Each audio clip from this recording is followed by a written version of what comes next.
46 million people quit the game, and absolutely nobody even noticed. Imagine you're in Squid Game, you survived the first round, walk with me.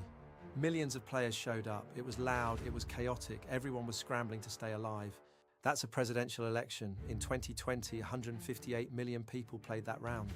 Now the lights come back on, the guards line up, round 2 is announced, same game, same stakes. And you look around and 46 million players are just gone. Not eliminated, not removed, they walked out on their own. That's a midterm election. And nobody came to drag them back. Here's what most people get wrong. They think voting is one round, pick a president, go home.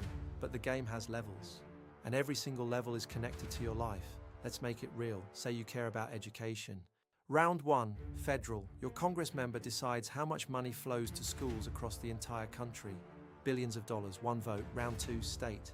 Your state legislators decide what gets taught, how much your kid's teacher gets paid, how the funding gets divided, one vote. Round 3, local. Your school board decides the actual budget, which programs survive, which ones get cut, which books stay on the shelf and which ones disappear. One vote, all leading to your kid's classroom. But here's the catch. If you only played round 1 and walked away, you just handed it to whoever stayed. A blank line on your ballot isn't a skip, it's a surrender. Every blank line is a broken link. Now here's where it gets dangerous. People skip midterms because they think those races are small. But somebody's always watching. In 2024, a state representative seat in Maine was decided by one vote. One, player 2478 beat player 2477. One single human decided who writes the laws for an entire district.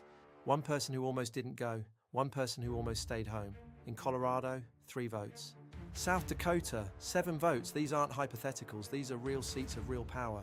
When you skip a midterm, you're handing your controller to a stranger in the round that decides everything. And it keeps happening every cycle, like clockwork. Every 4 years, the arena fills up.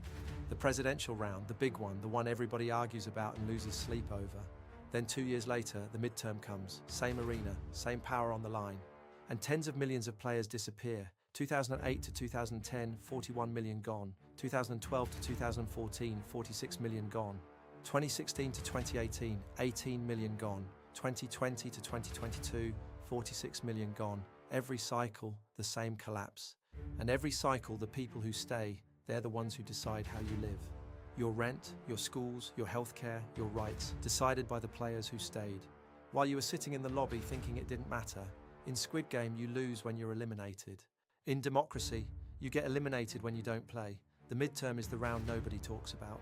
The round where the game is actually decided. You don't have to lose to be eliminated, just don't show up.